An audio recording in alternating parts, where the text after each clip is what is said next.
Skanus Vilnius. Labas vakaras, mėly klausytojai. Vilnius FM eteryje laida Skanus Vilnius. Ir šiandien aš, Arūnas Starkus, jos vedėjas, kalbinu Justiną Misių. Labas, Justinai. Sveiki.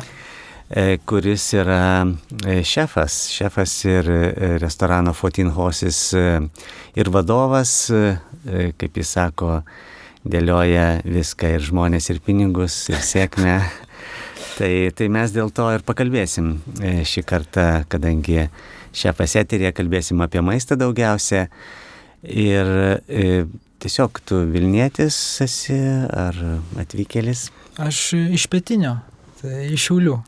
O, tai puiku. Tai atsivežėjai kažkokį tokį kitą požiūrį arba kažkokius patiekalus į Vilnių?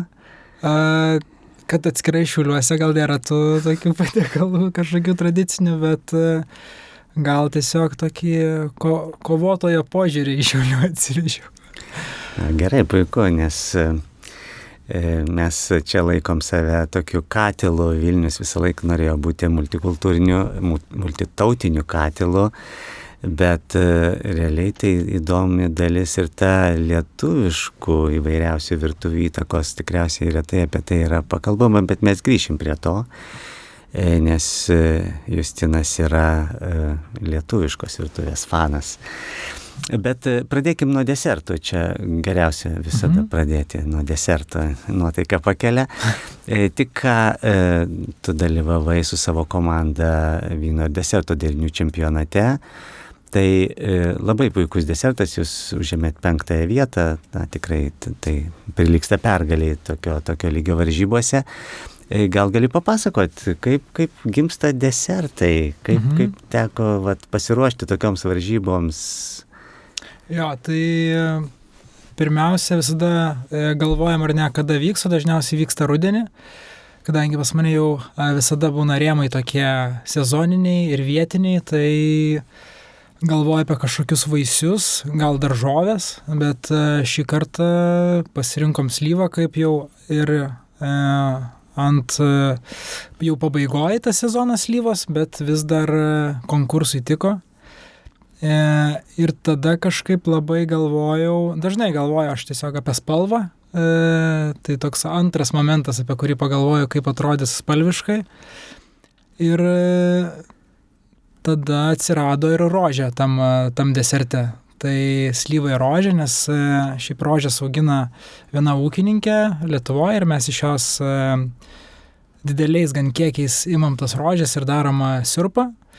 Ir tada integravom tą siurpą jau į patį desertą. Tai taip atsirado slyvų ir rožių šerbetas. Ir kai atsirado spalva, tada jau irgi žinojau, kad reikia ir tos lėkštės ir nesinorėjo gal tos kasdieninės, ką mes naudojame restorane. Ir pabandžiau parašyti vienam kitam keramikui, o kažkaip taip sutampa, kad su keramikais labai gerai sutariu ir mes randam bendrą kalbą.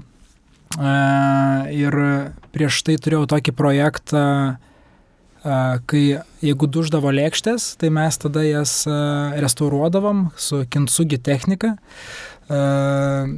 Ir šį kartą irgi pagalvojau, kadangi jau yra ta priešistorė su keramikais, tai gal pabandyti vėl susisiekti. Ir radau žmogų, Eglę Kulbytę, kuri sako, gerai, padarysiu. Ir tai buvo likę gal 4 savaitės iki konkurso. Ir jinai padarė mums tokią batiškai rožinę lėkštę. Ir tada viskas kažkaip sugulė jau į vietas, nes man labai reikėjo to pagrindo ir atsirado šiek tiek aronijų tada. Ir rožių degtinė atsirado ten, slyvų kauliukai.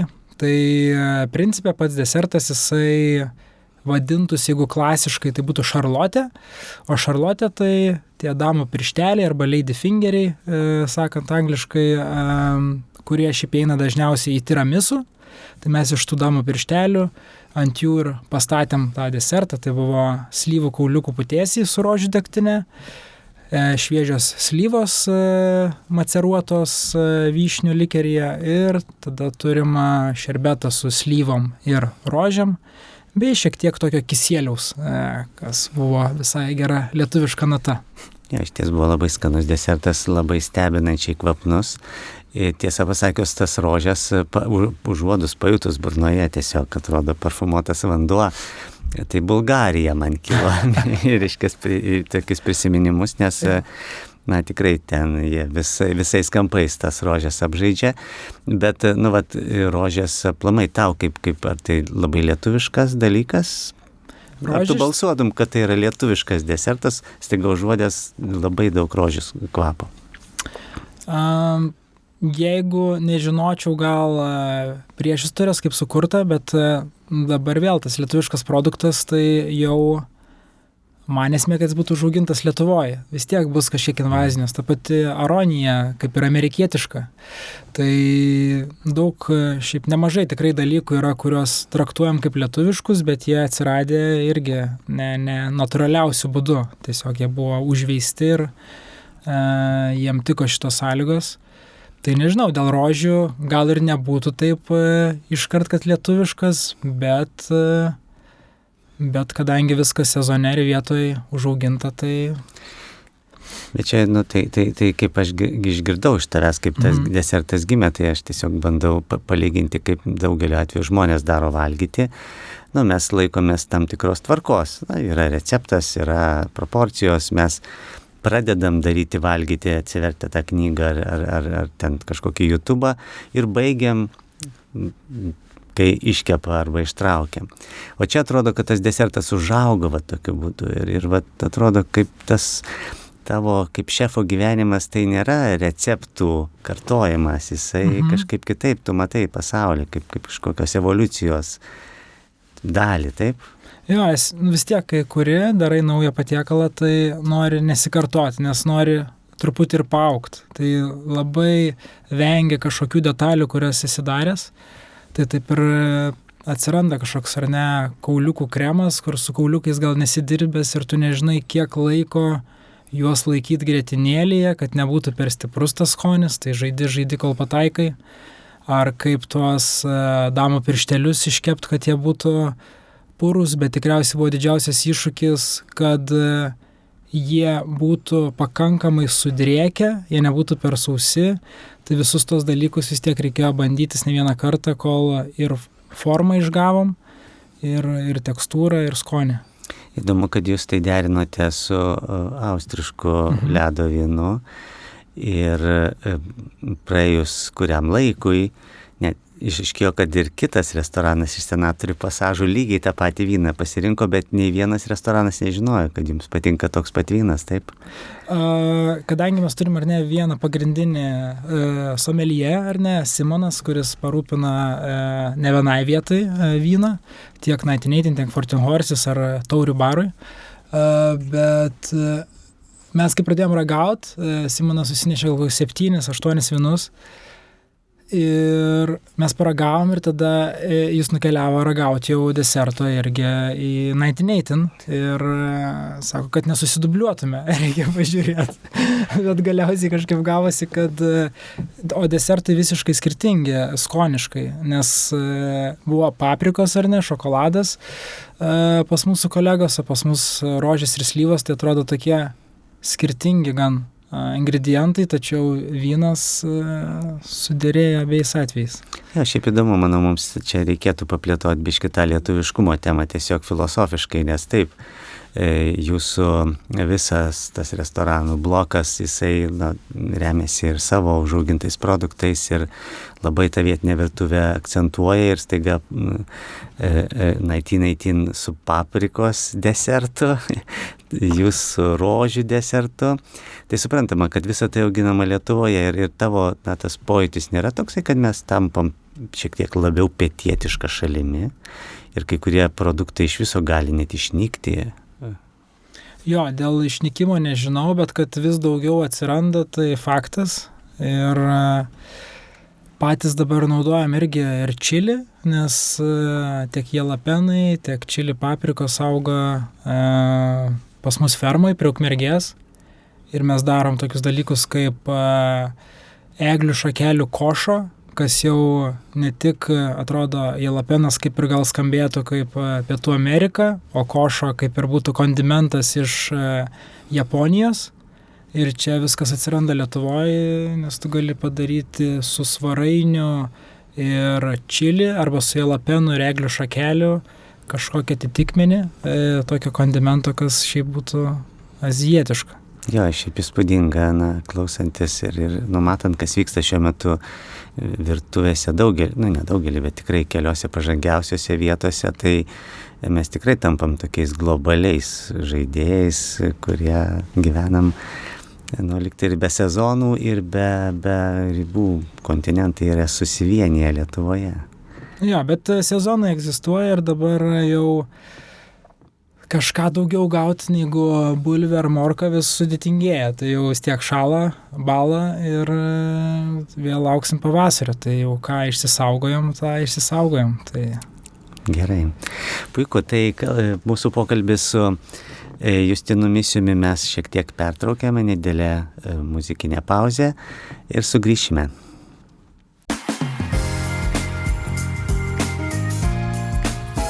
Skanus Vilnius. Tęsiam pokalbį su 14 Horses restorano šefu, vadovu ir konditeriu tame tarpe tikriausiai Justinu Misiumi. Ir šiek tiek pakalbėjom apie tą tokį lietuviškumo transformaciją į globališkumą savotišką prasme, kai pas mus tikrai galima užauginti beveik bet ką. Ir tai tampa lietuviškais produktais, bet tu čia jau paminėjai keletą tokių terminų, reiškia, japoniškų, ir esu skaitęs, kad vienas iš dalykų, ką jūs darote, naudojat kodžį, irgi grybelį, išsaugomai produktų, tai gal gali čia papasakoti, kaip čia ta Japonija. Nes jo, pačios kodžių sporos kaip ir atkeliauja iš Vokietijos, bet pats kodžitas grybelis, tai pelėsis tiksliau, jisai kaip ir japoniškas.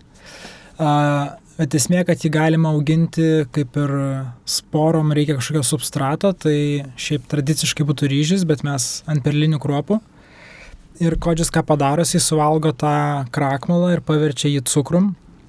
Ir atsiranda to vadinamo umamio, kuris skaniausia, kas gali būti. Tai kadangi mes nenaudojam prieskonių kažkokių, cinamonų ar ten kardamonų, tai ieškom kitais būdais, kaip praturtint patiekalus. Ir kodžis gelbėja ne tik tuo aspektu, kad jisai padeda tą skonį kažkokį išgaut gilesnį, bet tuo pačiu ir padeda mums sunaudot produktus, kurių šiaip gal nesunaudotume. Tai gali būti ruginė duona, kuri neparduota grūdė ar ne, tai tada mes pasidarom savo miso pastą iš tos duonos, arba pas mus taip pat Pasažė yra parduotuvė, maisto produktų dirva, tai jeigu jie neparduoda šviežio sūrio, sūrelio kažkokio, tai tada mes kaupiam, šaldom ir galiausiai, kai prikaupiam jau kokius 4-6 kg, tada galim pasidaryti irgi miso pastą. Taip pat toks labai geras dalykas, darom garumus irgi su tuo kodžiu, tai ar ne, vėžiai Lietuvoje, jie nėra labai mėsingi, ne krevetės, ne langustinai. Reikėtų išlukštenti tikriausiai žmogui kokį 10 vėžių, kad ten kažkas jau toje lėkštėje matytųsi.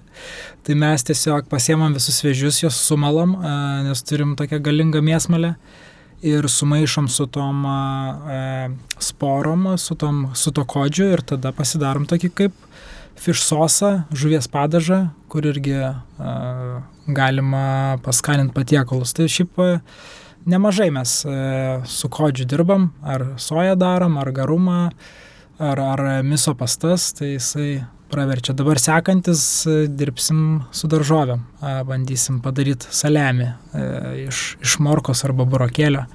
Bet to pačiu mes per daug 14 Horses nesistengiam nueiti sofistikuotą kažkokį tai produktą arba į kažkokią didelę gilią patirtį žmogui atnešti. Mes vis tiek fokusuojamės, kad tai būtų kad tu galėtum valgyti dideliais kąsniais, daug, ir kad tai nebūtų, kaip įdomu. Noris, kad tai būtų tiesiog, skanu, gerai sugalvoja panaudoti šitą produktą iš kito kampo, bet mes nenorim per daug nustebinti ir tiesiog, kad tai būtų komfortiška. Bet kiek yra konkurencijos tarp jūsų su 1918? Na, pavyzdžiui, tau neatrodo, kad ir tu galėtum pakelti savo restoraną iki Michelino? Žvaigždutės? Kad viskas matyt taip surėdyta jau, kad 14 Horses ir buvo daugiau mažiau fokusuotas ir statytas, kad tai būtų nedaugiau negu Bib Gourmet, ir savo konceptu, savo meniu, savo kainą ir tuo pačiu interjeru ir mes turim ir daugiau gal renginių, mes esam ne tik fokusuoti į pavienės rezervacijas, tai mes ir tokie didesni, stambesni ir matyt ir padaryta, kad nebūtų per daug sąlyčio taškų tokių, tai vis tiek mūsų vakarienė ir trumpesnė ir šiek tiek ar ne ir ta kaina skiriasi. Tai. Bet, tu dirbai daug, stažavaisi daugybėje tikriausiai restoranų Michelinų ir 3 žvaigždučių ir panašiai. Tai tiesiog tavo bendras pojūtis, ar įmanoma, taip šefui sakyti, aš noriu to pasiekti ir tai įmanoma pasiekti, ar turi būti kažkoks tai super talentas ar aplinkybių sukritimas kažkoks. Tai gali būti noro klausimas tiesiog. Jo. Jeigu atvirai, tai aš apie tai net negalvoju, todėl kad aš tvirtai įsitikinęs, kad 14 Horses nereikia Michelin žvaigždutės ir kad mums pilnai užtenka šito value for money statuso, kad vertė už tam tikrą sumą. Nes tada reikėtų žymiai daugiau keisti dalykų ir tai būtų ir lėkštės, ir interjeras, ir pats meniu, detalumas meniu. O manau, kad 14 Horses to nereikia detalumo. Manau, kad ne tą mes padaryti, sukurti. Tai panašu, kad tu jautiesi gerai. Net ir pats pavadinimas 14 Horses jis toks labiau prie liaudės, prie žagrės, kažkaip paprastesnius simbolizuoja dalykus. Tai dar tada čia žagrė paminėjom, tai ir plūga, bulvės, taip, jeigu senoviškai dar jas kasti, tai naudodami tokie įrankiai buvo. Ir bulvė, svarbus ingredientas šitam ir desertų čempionate, net 2 iš 23 desertų vadinasi bulvė. Tai reiškia, kad tai svarbus lietuviams ir tokia identiteto dalis. Tai tiesiog kaip bulvių veislės, man šiaip įdomu, nes dabar aš irgi perku tas bulvės, einu į turgų, kalbinu pardavėjus, bandau iškvosti, ką jie žino apie veislės ir kaip jie jas priskiria virimui, bulviniams, blynams ar cepelinams. O kaip jūs matote bulvės, per veislės, per jų paskirtį? Jo, dažniausiai tai vis tiek, jeigu darai naują patiekalą, tai tada tu vėl bandais viską iš naujo, pasižiūri, kur labiau kam tinka, nes kiek drėgmės arba krakmalo bulviai, tai čia labai, aišku, įtakos. Yra ten standartinės ar solista, ar laura su raudona odelė, tai visos jos skirtingiam dalykam tinka, bet mes tos bulvės dabar gal net meniu ir neturim, kaip pagalvoja. Tų patiekalų yra 13, tačiau bulviai vietos dabar kol kas nėra. Gal labiau sušals ir atsiras ta bulvė meniu, bet kol kas gal ir geras sprendimas būtų panaudoti desertui. Jo, tai buvo topinambo, kažkur taip, aš pastaruoju metu irgi kažkuriam restorane valgiau žieminę bulvę, tai buvo pavadinta, bet topinambas. Tai irgi toksai atrodo visai panaudotinas dalykas ir labai kitokio skonio, nereikia virti. Ja. Tai išties, tai bulvės įdomi dalis, bet gerai, kad jūs jų neturit, nes kiti dabar naudoja, tai prarastumėt skirtumą nuo viso kitko. Bet kalbant apie tas šaknės daržovės, tai kaip tau, kokia ta šeima daržovė atrodo labai praktiška, arba kaip atrodo plotis tavo, kai tu sakai gerai šakninės daržovės žiemą, jos gerai laikosi. Tai apie ką tu galvoji? Tai dabar tų šakninių irgi, ar ne, nėra gal super jų daug Lietuvoje. Stengias ir marinuoti jas, ar ne, ir aišku, bulvė, apie kurią šnekėjom, kad jinai labiau vis tiek skirta matyti tokiam jau marinuoti, nelabai jas marinuosi, labiau virsi kepsi, bet kažkokios kitokios ropės ar pastarnokas gali gal daugiau išgauti tų aspektų. Bet aš irgi visada galvoju apie daržovę, dar ypač šakninę, aš visada mielai dedu ir desertus, tai dabar turėsim desertą su morkom, šaltalankiais ir serenčių sirupų, kas iš šitų produktų pasivers į šerbetą. Tai šiaip jo, nemažai naudojam tų šakninių, bet pagrinde gal mes vis tiek einam per rauginimus ir marinavimus visokius ir tai gali būti viskas. Man gal net labiau patinka darbuotis su neprinokusiais produktais, nes neprinokusius gali įvairiai užsūdyti arba užmarinuoti, kol jie dar nėra neturi per daug skysčio savy. Jo, tai marinavimas įdomus užsiėmimas, bet marinavimas ir rauginimas, tai čia tau yra didelis skirtumas, ką tu rauginimą labiau renkiesi ar ne? Kai marinuoji, gal visos daržovės labiau patampa vienodos, jos, o rauginimas neužgožia taip, pasilieka tos daržovės skonis, bet ne viską gali surauginti, ne viskam tinka. Ten neprinokusio kokio žalio pomidoro rauginto, tai jisai toks gan aitrus, tai geriau marinuoti. Tai priklauso, nėra gal tokio, nepasakyčiau. Bet jūs turite, jeigu vis tiek sezonas yra pakankamai ilgas, restorane yra kiek vietų, kokių 60? Ten pas mus nelabai tų vietų ribojama, jų yra begalės, šiaip jų yra 100 tikrai ir gali padaryti 2 užsėdimus, tai būtų 200, nes pas mus 3 salės iš vis per daug aukštus, tai, bet ta pagrindinė salė su 40 vietų. Bet kaip tas tada organizavimas savų daržovių visiems metams? Jūs, vis tiek atrodo, tai milžiniški kiekiai turėtų būti. Tai jūs tiesiog turit planą metams į priekį, ar pusei metų į priekį, kas bus? Tai vis tiek tu žinai, kiek tu gali laikytų produktų ir vėl kažką labiau saugai, kažką mažiau, žiūrint, kiek tu gali užsikonservuoti jų. Tai šparagų mes užsirauginam gal kokie 80-100 kg, dumplainių apie 60-80, bet tada tu kontroliuoji ir kiekius jau, kiek tu dedi į patiekalą. Tai toks irgi gauna vertę produktas, žiūri kaip į ikrus kokius nors, kad irgi ikrų jau nededi dėl to, kad tiesiog labai brangu, neapsimoka ar nedaug, o šitų marinuotų raugintų gal todėl, kad tu žinai, kad jeigu dėsi dideliais labai kiekiais, tai tada irgi baigsi anksčiau, negu prasidės sezonas. Bet yra ūkininkų, kurie šiaip visai turi geras sąlygas ir išlaiko ilgai. Yra ūkininkų, kurie, pavyzdžiui, kriaušės išlaiko iki pat balandžio mėnesio. Tai jeigu geras sąlygos dalykam, tai galima ir visai šviežiai ilgai turėti. Jo, tai situacija iš esmės tikriausiai pasikeitusi dabar. Kai kuriuose parduotuvėse pirkti lietuviškus obuolius net yra blogai, nes jie yra tiesiog dar neprinokę, kieti ir atrodo tikrai jiems reikia dar poros mėnesių, kad jie būtų valgomi. Tai mes išmokom jau tą dalyką daryti, ačiū Dievui, nebereikia visko savo sandėliuke kaupti. Tai ta tema, ta proga mes pasidarykime nedidelę pertraukėlę, sugrįšime į pokalbį su Justinu Misiumi.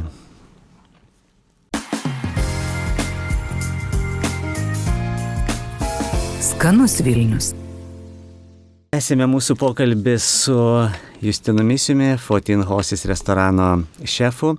Ir jisai išsidavė, kad jam patinka marinavimas, rauginimas ir kiti natūralūs procesai.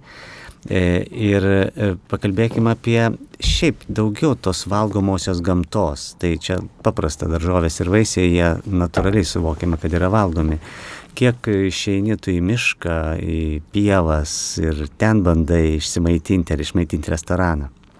Jo, čia truputėlį kebliau su pačiam pririnkimu, ar ne, kažko dideliais kiekiais restoranui. Paskutinį kartą, kai buvau, tai rinkau visai nevalgomus dalykus, o pjovėm mes su pjautuvais linus, kad padekoruoti restoraną.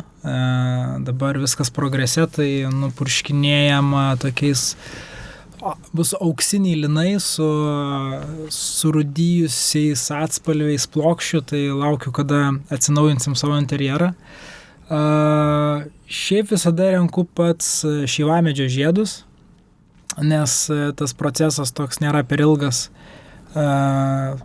Žinau draugai, kurie turi labai daug šeivamedžio, nuvažiuoju prie upės ir tada kopėčias jau paruoštas ir belieka tiesiog jos susirinkti, nereikia per daug nugaros lenkt. Ir labai patogu dar vingiorykštė irgi, pelkinė vingiorykštė irgi, kadangi gan aukšti augalai, tai galima drąsiai susirinkti. Arba dar kokiu nors tai erškėtrožių lapų, irgi ne per sudėtingo. Visa kita tai stengiamės tada jau rasti žmonės, kurie galėtų pririnkti. Bet kiek jūs linkia eksperimentuoti, imti tuos dalykus, kuriuos žmonės laiko nevalgomais. Bet iš tikrųjų galima būtų. Kiek šitoje vietoje mes dar, aš manau, ir neišnaudoja potencialo, nes tikriausiai daug ką tinkamai apdorojus gali valgyti, skanu, turi specifinį kažkokį skonį ir, aišku, įdomumą. Jo, tai yra tų produktų, tik tai jų kai kurių laikas surinkimo labai trumpas, ten kokia dirviniai asiūkliai, kur turi gal 2 savaitės juos surinkti ir jie galėtų būti kaip kokie tai laukiniai šparagai. Tai kiti tie produktai gal labiau net tinkamesni yra jau tiem fine dining restoranam, nes tada tu gali kažkur akcentą uždėti, bet dideliais kiekiais daugumą produktų laukinių gan sunku surinkti ir jie turi gan tokį aitrų skonį irgi dažnai. Tai jeigu ten garšvas palyginti su špinatais, tai gal ne vienas prie vieno, vis tiek jos turi gan stiprų skonį. Bet gali jų visada įmaišyti kažkiek. Bet ir Tymo turgui visai buvo populiaru dabar ir dilgėlės, ir garšvos, tie dalykai, tai matyt, kad žmonės visai smufius kokius tai ten susitrina, tai jo, gal vieną kartą tik tai. Įdomumo dėliai. Šiaip įdomu nusipirkti, nes atrodo pakankamai įspūdingai. Mes gyvename miške ir tie augalai auga tiesiog. Tai tame esmė, kad jie netampa valgomais. Mes ne visai karvės ir sunkiai kai kurios dalykus termiškai neapdorotus iš viso suvirškiname. Tai atrodo žaidimas labiau kai kuriais atvejais, bet jo, čia ta tema įdomi, mes norime, kad Lietuva matytųsi pasaulyje kaip desertų šalis, bet jinai jau šiek tiek matosi kaip grybų šalis, kažkas gali pozicionuoti save, bet dar giliau mes galime eiti tikriausiai. O čia tu jauti kažkokias įtakas, mes kalbam apie Lietuvą, bet tavo darbas yra ar Londone, ar Kopenhagoje, tikriausiai ir kitose šalise, kaip tu jauti, kas prieš akį tokio gamtinio judėjimo, valgomos gamtos, kurios šalis čia geriausiai pažengia? Ar mes? Kad grinai iš gamtos imti, tai matyt, kur yra labiau logistika išvystyta jau per tam tikrą laiką. Tai Skandinavai jie visai pažengia, bet tikėkimės ir čia žmonių atsiras, kuriam gali paskambinti ir jie išbėgs, surinks ir atveš. Tai dar gal ir ta rinka nėra pati didžiausia, neaišku, ar jinai kada nors bus tokia didelė, kad mes turėtume tų žmonių pakankamai, kurie tiesiog dirbtų tiesiogiai su restoranais. Bet sunku pasakyti, kas ant bangos matyt, kadangi viskas jau prieinama daugiau mažiau ir pačiam tu gali pasigaminti daug ką namie. Restoranai nebebūtinai ta vieta, kuri nustebina, tai matyt, kad svarbiausia yra tiesiog skanus maistas. Tai grįžta gal prie tokių paprastesnių, ypač po viso covido, jau kažkaip vis daugiau vietų atsidaro, kurios labiau prieinamos. Tai čia toks gal pagrindinis, nežinau, momentas. Plius Lietuvoje vis daugiau, matau bent jau Vilniuje, kad daugėja tokių kitų kultūrų virtuvių. Bent jau žinau, kurios atsidaro bent jau 2 meksikiečių restoranai per vieną mėnesį, lapkritį, kaip ir turėtų atsidaryti italų restoranas, tai tokių vis daugiau gal nevietinių virtuvių. Ja, tai jų turėtų būti galbūt proporcingai daugiau, negu kad mes iki šiol turėdavom, bet nemanau, kad taip čia mes lengvai perėsim, čia kaip Lenkijoje. Irgi jie dominuoja vietiniai restoranai, nes tiesiog mes tos kultūros dalis, kuri nelabai linkusi maišyti su kitais, tai saugom savo identitetą. Tai iš tokių dar su gamta ir fermentacija susijusių dalykų šiaip įdomu gėrimai, nes nealkoholiniai gėrimai, pačių pasidaryti, kaip čia, ką jūs darote, nes žmonės nori užsigerti ir jie nori įdomiai užsigerti, tikriausiai, ne tik tai vandeniu. Ja. Mes dabar turim du jeigu alkoholinį turim vieną dalyką, kurį darom ir turim gal kokius 3 nealkoholinius gėrimus, bet gal čia įdomiausia būtų limoncello atitikmuo, tai svaraincello, darom su svarainiais, tokią trauktinę ir darėm kuo artimesnę limoncello, tai tiesiog ragavom limoncello ir bandėm tą balansą irgi išgauti iš svarainių pačių. Ir mes visada turim savo kombučą, tai stengiamės, kad tie skoniai irgi kistų nuo sezono. Tai kombučių ar šiaip nebūtinai kombučių, bet putojančių arbatos gėrimų, visokiausių jų išties rinkoje labai sparčiai daugėja, atrodo, kad juos kiekvienas gali gaminti, kas turi arbatžolių. Kaip su kokybė, pavyzdžiui, kas yra gera, ar kombuča, ar putojanti arbata, kas atspirties taškas tau yra šitoje vietoje? Man didžiausias atspirties taškas yra cukraus kiekis, nes aš ir šiaip, jeigu tada, mano pirmas žvilgsnis visada į etiketę pažiūrėti, kiek yra cukraus. Ko mažiau turi būti? Ar daugiau? Ne, ko mažiau ir kad tai būtų 2-4 gramai cukraus 100, tada reiškia, kad arba tai yra natūraliai tas cukrus atsiradęs, arba bent jau jisai neužgoš skonio. Tai kažkaip to cukraus tiesiog kaip prisaldinta arbata arba kava, nežinau, gal kažkas mėgsta, bet manau, kad nėra super madoj. Taip ir kažkaip nesinori ir tų tiesiog gaiviųjų gėrimų labai saldžių. Tai čia toks pagrindinis taškas ir tada tas balansas jau su rūgštim. Kai turi nedaug cukraus, tai tos rūgšties irgi per daug nesinori. Ir tai priklauso, ar jisai gazuotas ar negazuotas. Tai.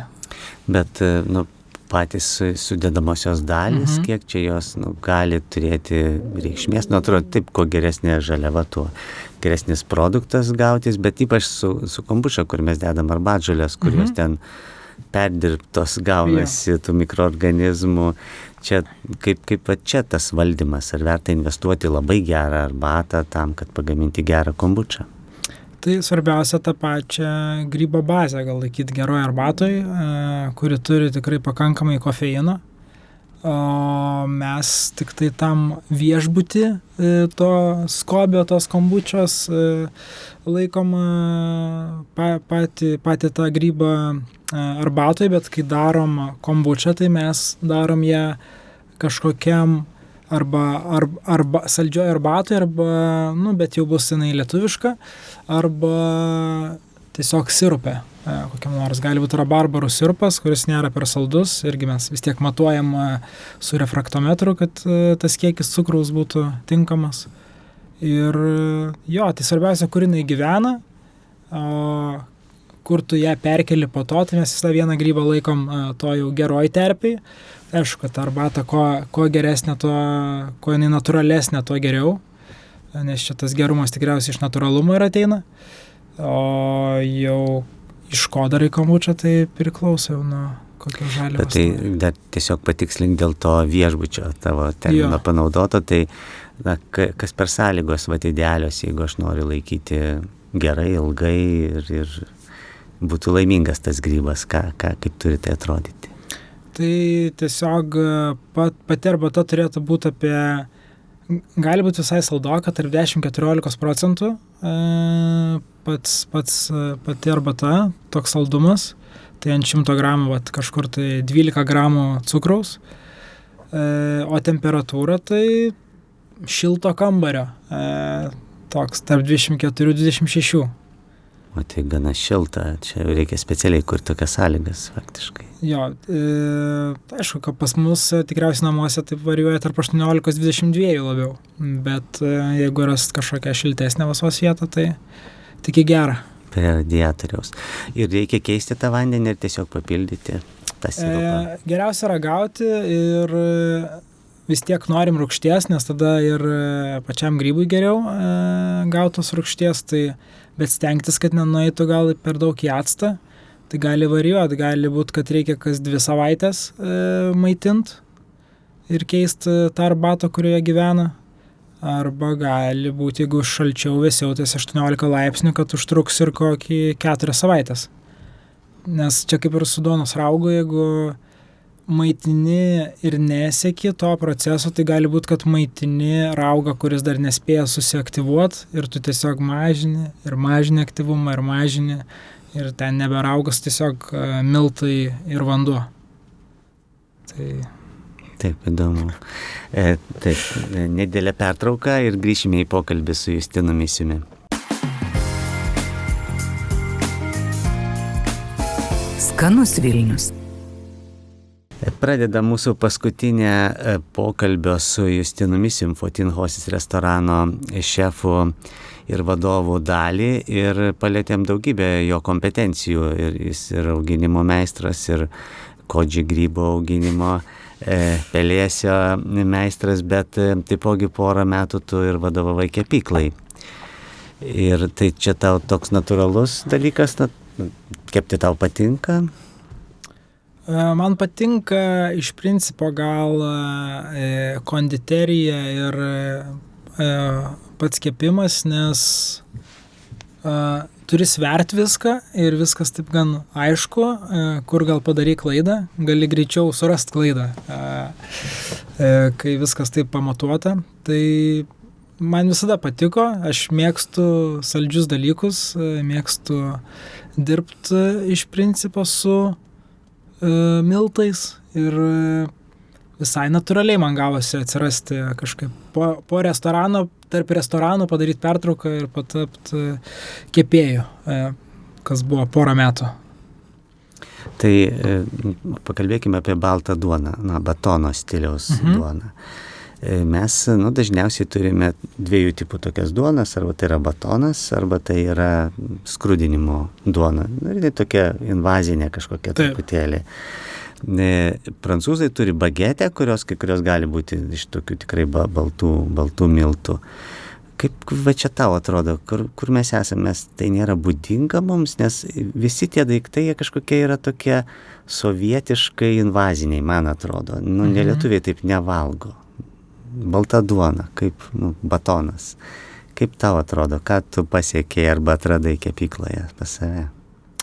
Aš manau, kad lietuviam vis tiek tas batonas, tai jisai buterbrodas ir labai sunku kažkaip, jeigu mąstant iš maisto gamintojo perspektyvos, parduot sumuštinį lietuviui.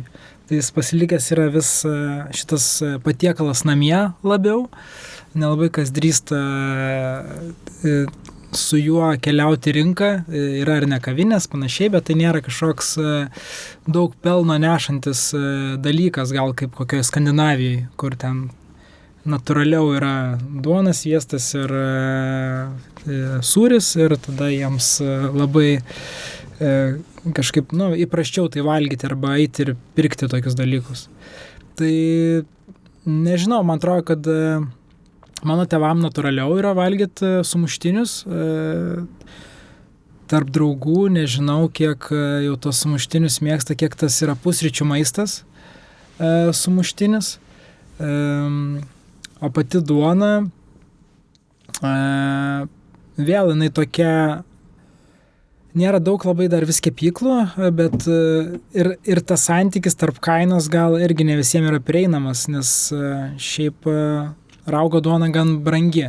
Jinai geras produktas, bet gan brangus ir gal sumažės, aš sakyčiau, iš vis yra vartojimas tokios kaip duonos ar batono, nes parduotuvėje tiesiog tai nėra geras produktas, o jeigu ne parduotuvėje, tai yra gan brangus produktas. Tai, nežinau, kultūriškai pas mūsų duona, tai gal sakyčiau, didžiuojasi, tai kokia mama ar tėtis, kai jau čia man įdeda į Šiaulių, kai važiuoja į Vilnių, čia ruginė, tikrai, be jokių priedų. Bet šiaip nežinau, ar mes labai kažkaip be duonos neišgyventume, man toks klausimas. Labiau gal be kokių sriubų sunkiau išgyventume negu. Ne, tai išgyventi tikrai galim ir jeigu tu pripranti nevalgyti, tai ir nevalgai. Ir mes irgi jaučiame, kad tos pramonės šakos, dideliais masteliais, kurios su bet kuo dirba, tame tarpe kepyklos, didžiosios arba miltų gamintojai, jie jaučia sumažėjusią paklausą ir jiems kyla klausimas, o kas toliau, kur mes čia judame. Tai tiesiog įdomu, ar čia yra laikinas susvyravimas, ar Lietuvos vartotojo DNR yra duona jau kaip toks nepajudinamas dalykas užfiksuotas ar ne, bet panašu tai ruginė duona yra įsitvirtinusi, visa kitka yra tokių kelių dešimtmečių svyravimo pasiekmė tiesiog. Bet kiek tau patinka bagetė, kiek patinka kruasanai, mes vis pakalbam čia su kai kuriais kepėjais, kiek tu į tą buvai šokęs, reiškia, sritį, kur, kruasanas toks yra, biški, kultinis Lietuvoje, kur čia tie geri kruasanai, tobulas kruasanas, netobulas. Kiek šitas sritis tau pasitaikė tavo darbe? Tai vis tiek teko daug gilintis, nes norėjau turėti ir netos produktus savo vitrinose. Tai ir bagetės, ir kruasanai. Ir aš iki šiol gan restorane naudoju tuos dalykus, ką išmokau ir pačioj kepykloj. Ir man iš esmės pats miltas, kepinys, jisai tokį priduoda komfortiškumo jausmą, paprastumo, kad tu gali, ar ne, kaip turi italai tą žodį skarpetą, kad tu gali išlaižyti su duonos gabalėliu likusi padažą. Tai man vien tas veiksmas, jis toks, nežinau, paprastumas ir toks namudiškumas. Ir mes praktiškai dabar restorane gal kiekvienam patiekale arba iš tų 13 patiekalų 10 tikrai turi miltų tešlos elementų. Tai pas mus ir sluoksniuota tešla, ir melinė, ir nemelinė, ir su raugu. Ir dabar vystom tokį receptą, kuris japoniška pieno duona, bet su saldžiu raugu, nes saldus raugas kaip technika yra toks, kad gali kepti saldžius kepinius ir nesijaus rūgšties, nes cukrus tiesiog jisai įneveiklina laktobakteriją ir tiesiog mielės veikia. Tai aš stengiuosi tikrai daug kur panaudoti tų pamokų, ką išmokau grūdo kepykloje ir kažkaip su kepiniais. Gerai, tai kol darai desertus, tai mums reikia, kad ten būtų šiek tiek įdomiau negu kad tik tai šerbetai. O moliūgas, čia ta šventė artėja ir Taip. Jau, kaip sakant, mes jie gyvename, miestas pilnas moliūgų, kaip šitoje vietoje ir kepinius pavyksta, ar tiesiog į meniu integruoti moliūgą, jis tampa mūsų lietuviško identiteto dalis, nes aš tiesiog prisimenant Viduržemio jūros baseiną, jie labai mėgsta daryti desertus iš moliūgų, toks tipiškas gana. Tai dabar mes kaip tik ruošimės gastro savaitį, tai moliūgą įdėsim. Ne dėl to, kad šventės artėja, bet todėl, kad norėjos padaryti tokį twistą tiem vadinamiem nijokiam, gnočiai, kaip tai sako, arba švilpikai, matyt, būtų lietuviškai bulvių virtiniai. Tai mes bulvės pakeitėm į moliūgą ir ieškojom tokios rūšies, kuri būtų labiausiai mėsinga, krakmolinga ir artimesnė bulviai, kad nereikėtų per daug dėt milto pačio, kad laikytų formą, arba beverdant nepasiliktų viskas vandenį. Tai išsibandėm kokius 5 moliūgus skirtingus iš Kristinos, ūkininkas iš Kalvarijų, ką mums privežė, ir dabar kitą savaitę jau startuosim gastro savaitėje su šitais Tai moliūgais. gerai, apie gastro savaitę papasakok, nes gal ne visiems ir žinomas tas reiškinys, man tai labai aplinkui jaučiasi. Tai yra savaitė, kur žmonės gali pavalgyti pigiau geruose restoranuose. Nežinau, ar visur taip, pas tą, kas perlipa gal kažkokią sumą ar ne, nes dabar tie gastro savaitė tarp 30-50 eurų, tai pas ką yra brangiau, tada jo, gali nueiti pavalgyti pigiau, bet nėra tokių gal daug vietų. Pas mus super daug nesutaupysi, nes tai bus 10 eurų pigiau negu įprastai. Ir iš vis, man rodos, Lietuvoje gal 60 vietų bus, kurios gastro savaitį, ir sakyčiau, koks gal 40 iš jų bus Vilniui. Tai visai nemažai, ir visada jaučiasi, mes šnekam su šefais kartais, ar verta dalyvauti, ar neverta, bet iš patyrimo žinom, kad nedalyvaujant labai srautas nueina į tuos restoranus. Tai tiesiog labai traukai padeda tą savaitę, bet tuo pačiu matosi ir toks truputėlį štilis savaitę prieš, nes atrodo, kad visi laukia tos savaitės. Taip. Ir ypač įmonės laukia tos savaitės, ir tada atsiranda 10-12 asmenų staliukai, kurie pasinaudoja tą progą.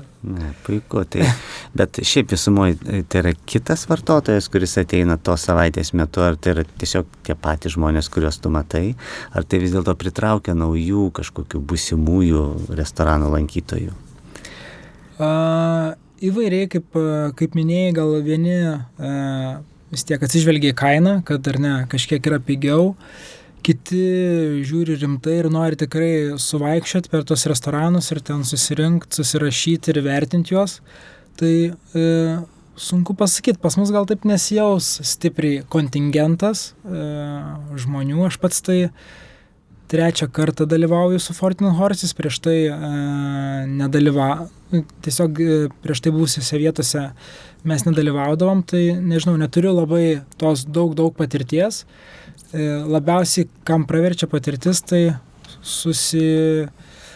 organizuoti taip darbą, kad visi būtų patenkinti, nes srautas gan didelis, tai reikia spėti žiūrėti rezervacijas ir laiku atidaryti, uždaryti laikus. Tai kokį desertą gastronomijos savaitėje duosite valgyti? Gastronomijos savaitė bus bazė labai panaši, ką mes turėjom per deserto ir vyno čempionatą. Ta pati šarlotė, tik tai, kad mes naudosim obuolius, morką, šaltalankius ir serenčius. Tai šiek tiek iš rožinės perėsim į oranžinę, tai moliūgų spalvą.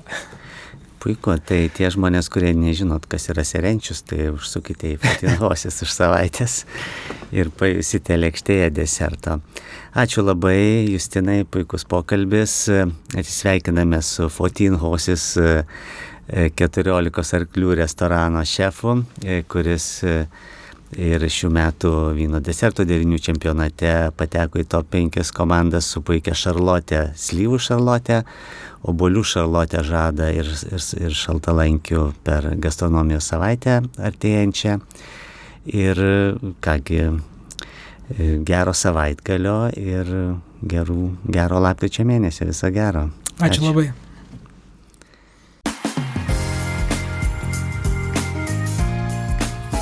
Skanus Vilnius.